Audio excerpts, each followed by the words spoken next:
हमको परमिशन नहीं दी है। तो मैं ये क्या कहूं कि ये बीजेपी के लोग, बीजेपी की सरकार एक दलित को बोलने नहीं देगा, ऐसा मैं कहूं? अरे ये तुम संविधान के पद पे बैठे हो और तुम रोते हो। अरे संविधान चलाओ, संविधान के तहत, डेमोक्रेसी के तहत सबको बात करने का हक है और वो आजादी आप छीन नहीं ले सकते। वो आजादी हमको मिली है जवाहरलाल नेहरू से, वो आजादी हमको मिली है महात्मा गांधी से, वो आजादी हमको मिली है डॉक्टर अंबेडकर से। इन्होंने तैयार करके दिया, लाखों लोग कुर्बानी करके आजादी दिलाए और आप लोग, आपके घर में कोई एक चूहा भी नहीं गया। मैं इतना ही कहूंगा कि आज इंडिया अलायंस के सभी नेता यहाँ पर आए, अपनी बात रखे, इसीलिए मैं उनका सबका धन्यवाद करता हूं। ये इंडिया अलायंस क्यों बना? इंडिया अलायंस इसलिए बना जो मोदी जी, शाह, इन्होंने डेमोक्रेसी को खत्म करने का एक बीड़ा उठाया है, देश के संविधान को खत्म करने का इन्होंने बेड़ा उठाया है। दलितों को, मजदूरों को, किसानों को, महिलाओं को कुचलने का काम इन्होंने किया है और अभी भी कर रहे हैं। इस देश के डेमोक्रेसी को खत्म करने के लिए ही 146 एमपीज को इन्होंने बाहर निकाला। कोई कुछ नहीं बोला। हमारे राम गोपाल यादव जी यहाँ नहीं है, उन्होंने बहुत दूर बैठे थे। ऐसे कहीं जो 147 एमपीज में दूर दूर बैठे थे, मुंह भी नहीं खोले थे, बोलने का बात उनको समय भी नहीं मिला, लेकिन उसको सस्पेंड किया गया। सस्पेंड करने के बाद हमने बाहर सभी मिलके गांधी स्टैचू के पास सत्याग्रह किया, धरना किया। तब जो हमारे सदन में सरकार के तरफ से ये आता है, मुझे बहुत धक्का लगा कि एक संविधान के उच्च पद पे बैठते हैं ऐसे लोग कहते हैं कि मैं एक फलाना जाति का आदमी हूं, इसीलिए मुझे इंसल्ट कर रहे हैं। अरे अगर आप देश के संरक्षक करने का अधिकार लिए हैं, संविधान के तहत आप चलने का वायदा किए हैं, तो आप जात पात की बात अंदर करते हो और जात पात पे चलने की बात करते हो। अगर आपकी हालत यही है तो मेरे जैसे दलित की हालत क्या होगी? मैं जब उठता था, सदन में उठता था बात करने के लिए, आपके तरह आवाज उठाने के लिए, तो उस वक्त कभी मुझे मौका नहीं मिलता था।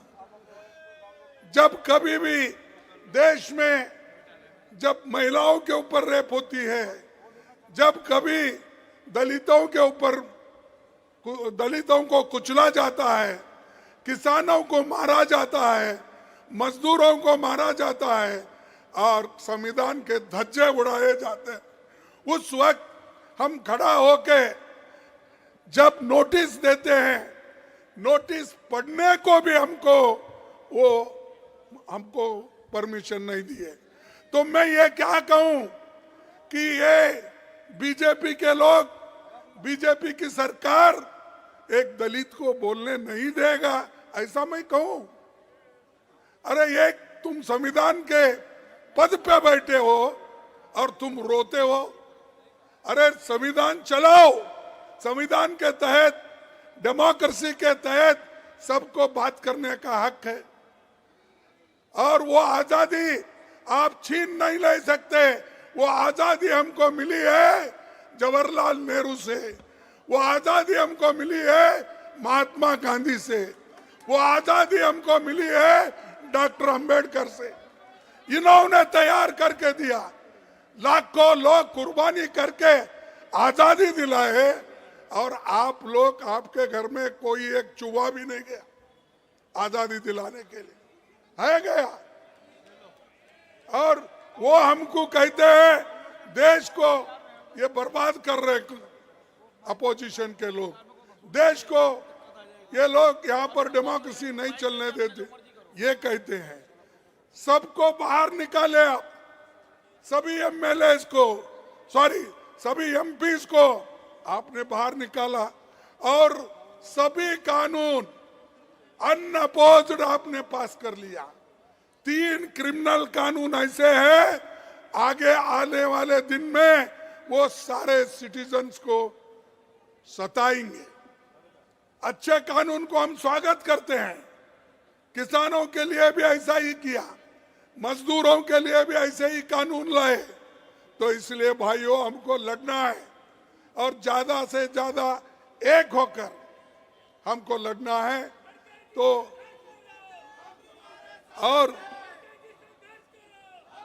और आज मोदी जी हर एक को दबा रहे, हमारे कार्यकर्ताओं को जहां कहीं इलेक्शन आता है उनको ईडी का डर, सीबीआई का डर, इनकम टैक्स का डर। अरे कितने डराते हो? अरे ये अपोजिशन पार्टी कांग्रेस ये डरने वाली नहीं है, झुकने वाली नहीं है।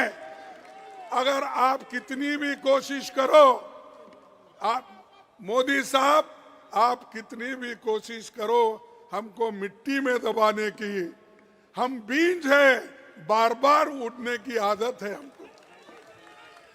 हम तो तुम दबाने की कोशिश करते हो तो हम उठते हैं और देश को बचाने के लिए, संविधान को बचाने के लिए, लोकतंत्र को बचाने के लिए हम सब एक होकर लड़ रहे हैं। मुझे खुशी है कि सारे अपोजिशन के नेता एक हो गए हैं। अब जब सब लोग एक होते हैं तब अकेला मोदी कुछ नहीं कर सकता। और मोदी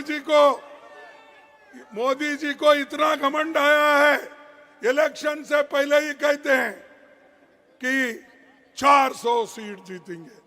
तो क्या मतलब भाई, 400 सीट जीतने का क्या है तुम्हारे पास? इतने पॉपुलर तो नहीं है, क्योंकि मैं देखा हूं जब कर्नाटक में आए हर जगह फिरे, गली गली फिरे, हार के आए। तेलंगाना में गली गली फिरे, हार के आए। हिमाचल में गली गली फिरे, हार के आए। ऐसी क्या बात है? तो आप पहले ही कह रहे मैं 400 सीट लाऊंगा। अरे आपको जो जनता आपको सत्ता में बिठाई है वो जानती है कि आपको सत्ता से कैसा बाहर निकालना, नीचे गिराना। तो इसलिए मैं इतना ही कहूंगा, आप सभी लोग यहाँ आए हैं, सभी नेताओं का भाषण सुने हैं, तो इंडिया अलायंस एक होके लड़ रही है, इसको आप साथ दीजिए, एक हो जाइए। और मैं सभी मीडिया से भी अपील करता हूं, जो सच है वो तो बताइए, जो सच है वो तो कहिए, जो सच है वो तो लिखिए। इतना ही मैं आपको कहूंगा। और आप सभी को, युवाओं को, और जो ये अनएम्प्लॉयमेंट का प्रॉब्लम है जैसा राहुल जी ने कहा, और इन्फ्लेशन का कीमतें बढ़ रही है, इसके बारे में हमको ज्यादा सोचना है। उस नजर से आप देखकर एक हो जाएंगे और आगे हमको पूरा सपोर्ट करेंगे। इतना कह के मेरे भाषण को समाप्त करता हूं। जय हिंद, जय हिंद, जय हिंद, जय हिंद। धन्यवाद।